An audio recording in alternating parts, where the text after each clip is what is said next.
Quando nós fomos batizados, a igreja nos colocou no seu rito uma veste branca. Antigamente chamava de mandrion, que era aquele vestia assim a criança, né? E isso tem uma tradição, desde o início da igreja, no dia do batismo, as pessoas se vestiam de branco, a igreja revestia a pessoa de branco, representando a veste nupcial da graça. E na oração, quando o padre coloca essa veste branca na criança, diz: recebe esta veste branca, que deverás levar sem mancha até o tribunal de nosso Senhor Jesus Cristo, para teres a vida eterna. Como disse, essa veste branca representa a veste da graça, mas representa também que a partir do batismo, nós fomos revestidos de Cristo, somos novas criaturas. Nós nos tornamos filhos de Deus, membros da igreja, enxertados a Cristo, participantes da vida divina e da sua própria vida, e depois herdeiros do céu. Esta veste branca mostra que nós somos novas criaturas. Portanto, como disse São Paulo na epístola, que nós vamos meditar aos Efésios, ele parte desse princípio de que nós somos novas criaturas. E por isso devemos viver em conformidade com Jesus Cristo. A santidade consiste exatamente em nós nos configurarmos a Ele, em sermos alter Cristos, outros Cristos no mundo. Não apenas no sentido de seguir, eu vou ouvir o que Ele disse e vou seguir, também. Como muitos seguem filósofos, seguem gurus, mas não é nesse sentido. Para nós cristãos, o seguimento de Cristo é ter a vida nele, estar nele, deixar que Ele viva em nós para nós vivermos nele, revestirmos-nos dele para que a nossa vida seja Ele e Ele seja em nós. Isso exige de nós uma mudança de mentalidade. Exige que comecemos a olhar as coisas de outra forma, como nós olhávamos antes. E há um processo, pois, de purgação, de purificação daqueles velhos conceitos que nós tínhamos, daqueles paradigmas que tínhamos, que nos foram colocados pelo mundo, e a partir do momento da nossa conversão, nós temos novo modo de pensar, porque temos que pensar como Cristo. E por isso devemos ser essa presença de Cristo no mundo e sobretudo na igreja. Daí o compromisso que nós temos como novas criaturas de procurarmos, a partir do conhecimento que temos de Cristo e nosso, começarmos a nos comparar. Quem sou eu diante de Cristo e quem é Cristo diante de mim? E a partir daí, eu devo começar a lutar contra os meus defeitos e começar a praticar as virtudes de Cristo para que cada vez mais eu me pareça com Ele e eu me revista dele.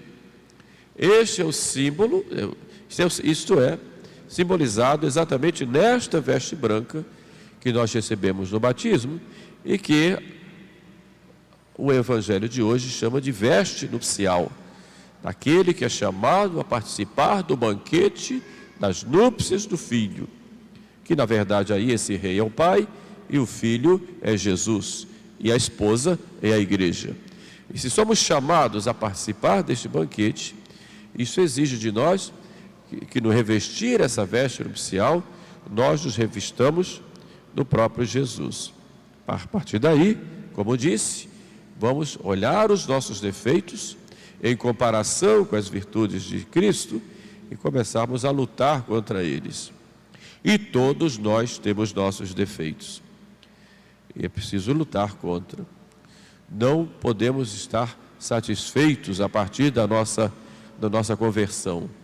Temos que ter um coração inquieto.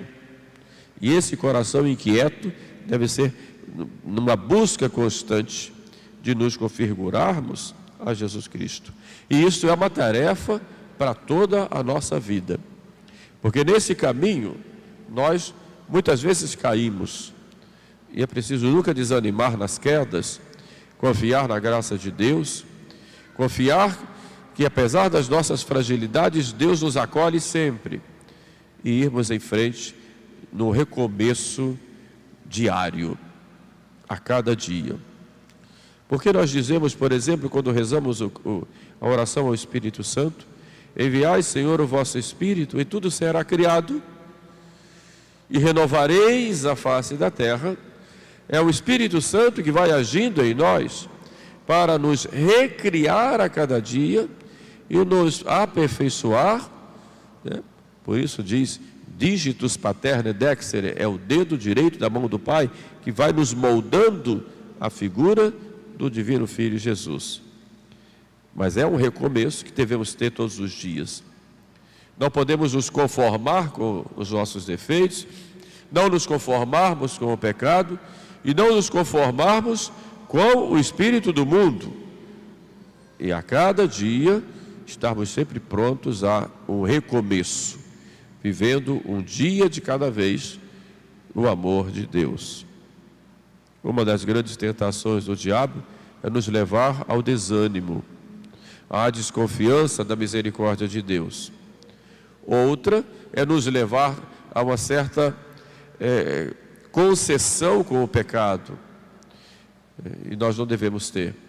Mesmo que haja quedas, nós temos que estar sempre abominando e, ponho aspas aqui, odiando o pecado, como Deus abomina e odeia o pecado, mas ama o pecador. São Paulo, em partindo daí, ele vai então nos mostrar como deve ser a nossa vida em alguns pontos. Hoje a gente trata de 3 pontos, mas há outros que seguem nessa epístola aos Efésios, e são conselhos que ele dava àquela comunidade, onde ele tinha permanecido já pelo menos 2 anos, lá todos os dias com eles, tinha uma espécie de escola. E essa mensagem é para nós hoje também. Primeiro ele diz: cada um diga a verdade a seu próximo, pois somos membros uns dos outros. E a verdade é muito querida por Jesus. Ele próprio diz: eu sou a verdade. Quando ele se encontra com aquele discípulo Natanael, ele elogia Natanael e diz a Natanael: eis aí um israelita onde não há duplicidade. Ele é franco, ele é verdadeiro. O que ele fala, ele pensa. O que ele pensa, ou melhor, ele fala. Ou seja, ele é verdadeiro, não tem vida dupla. Pelo contrário, Jesus chama a atenção dos fariseus, que eram hipócritas, sepulcros caiados, brancos por fora e podres por dentro. E quando ele fala da verdade, ele diz: conhecereis a verdade, e a verdade vos libertará.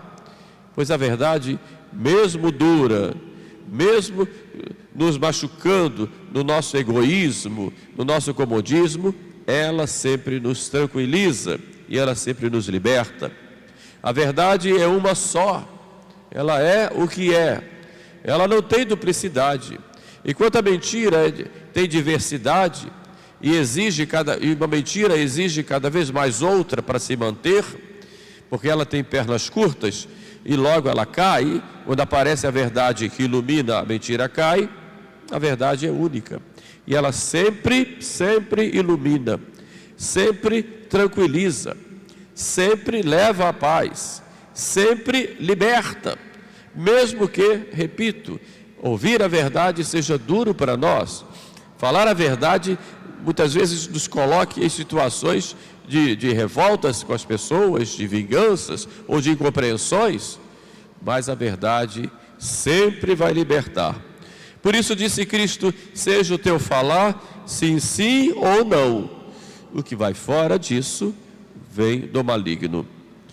Daí nós temos que ter um compromisso com a verdade, mesmo que isso traga para nós consequências que possam, ou incompreensões, que possam até causar um prejuízo passageiro.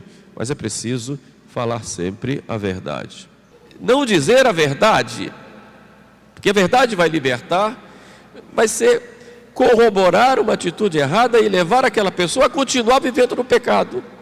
Então, se eu não digo que a pessoa está no caminho do abismo, mesmo que ela queira continuar, mas se eu não digo, eu vou estar ofendendo a Deus e ofendendo a própria verdade.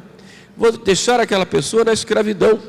Se eu vejo um doente, e aquele doente, ele tem como ter meios para se curar, e eu digo para ele a doença, para não desagradar, para ser politicamente correto, eu não estou tendo um compromisso com a verdade. Aqui não é discriminar a pessoa, de maneira alguma. Aqui não é dizer que a pessoa é menos, mas aqui é libertar. É como um pai que chega para o filho, que o filho está no caminho errado, fazendo uma coisa errada. O pai não tem mais o direito de dizer para o filho que o filho está errado. E tem que aceitar tudo o que o filho faz. Mesmo que o filho chegue em casa drogado, ou comece a furtar e traga coisas do furto para casa, ou comece a xingar palavrões, ou comece a maltratar as pessoas, ou comece a pisar nas pessoas, não posso mais dizer que está errado. E tenho que dizer: meu filho, vem, eu vou abençoar esse roubo, esse furto que você trouxe. Não posso. Então eu preciso ter esse cuidado, e quando vai falar a verdade, é claro, falar a verdade não precisa ser com um chicote, dizendo que você já está condenado ao inferno, você não tem mais jeito. Não é assim. Tem que ter uma pedagogia própria, mas a verdade deve ser dita. E quando a gente não fala a verdade, ou porque oculta com medo, ou simplesmente corrobora, reafirma um erro que a pessoa está fazendo, dizendo está muito bem, não é aquilo que você está pensando, mas está muito bem, pode continuar, e eu abençoo isso que você está fazendo de errado.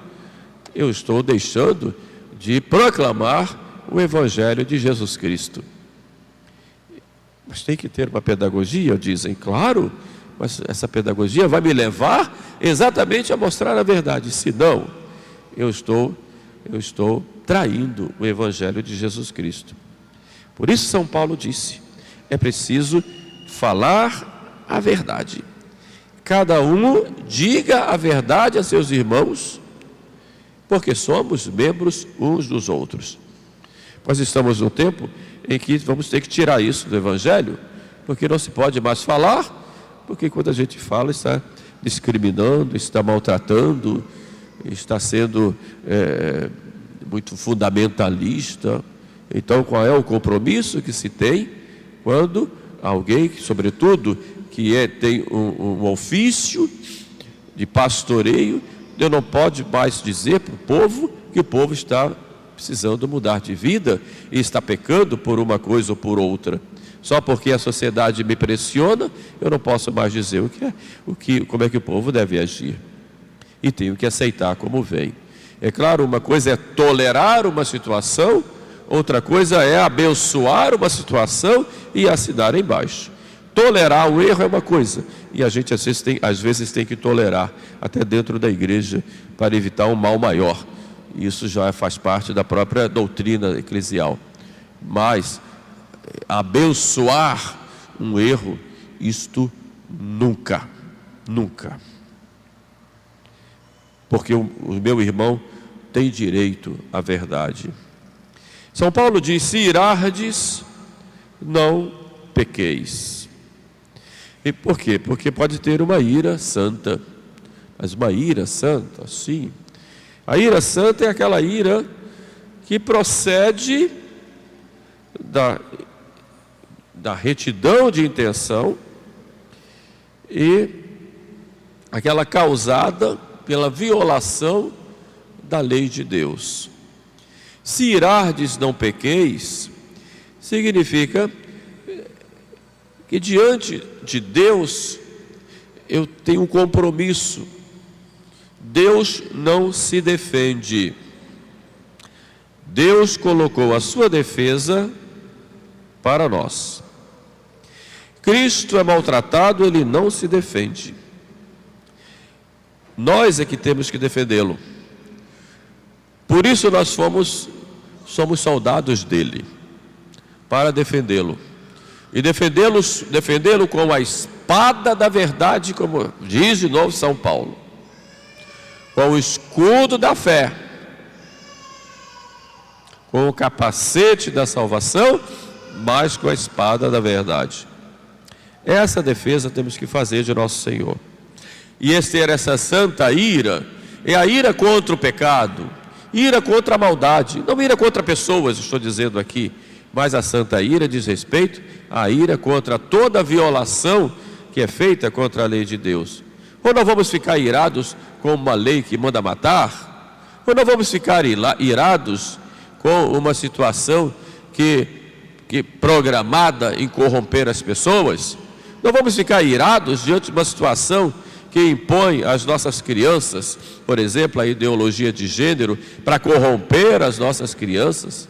Não vamos ficar irados diante de um festival de rock, por exemplo, que atrai a nossa juventude para corromper, e nós sabemos que ovelha é sempre frágil e vai atrás. Por isso nós temos que chamar a atenção e, com uma santa ira, com a espada da verdade nas mãos, dizer: isso está errado, isso não pode, isso ofende a Deus. E com uma santa ira, chegar e chamar a atenção, e brigar, e falar. Foi por isso que Jesus agiu no templo com o chicote. Isso não nos dá direito a sairmos por aí chicoteando as pessoas, mas nos dá direito, na defesa da verdade, se for preciso, termos uma santa ira. A ira, por outro lado, é também um pecado capital, quando ela é fruto da soberba, quando ela é fruto da impaciência, porque ela obscurece a inteligência e ela move a nossa vontade para o mal. Não é dessa ira que eu estou falando, que é um pecado capital, fruto do nosso orgulho. Essa ira nós respondemos com aquela bem-aventurança de Jesus: bem-aventurados os mansos, porque possuirão a terra. Por fim, São Paulo, na sua epístola, vai nos falar do trabalho, né? Esforce-se cada um para realizar com as suas próprias mãos um trabalho honesto, para ter que repartir com os necessitados. O trabalho como um dom, não como castigo, mas um trabalho como uma graça que Deus nos dá para colocarmos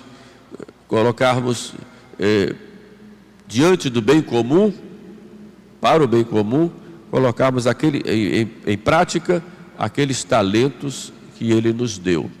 Não podemos enterrá-los. Daí o trabalho vai fazer com que repartamos para os outros aqueles dons que Deus nos deu, cada um de uma forma, como uma grande sinfonia, que é essa obra da criação.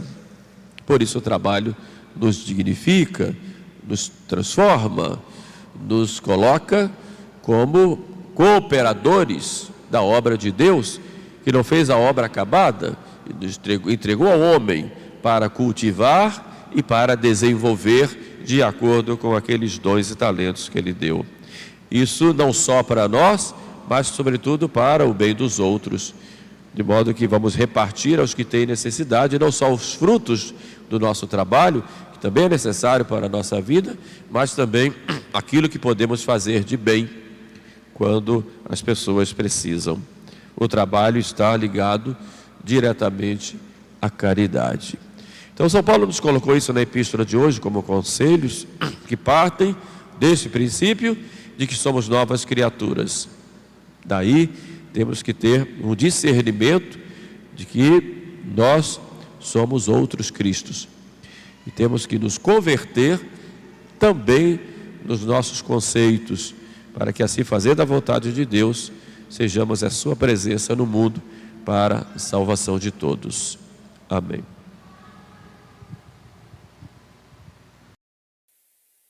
Os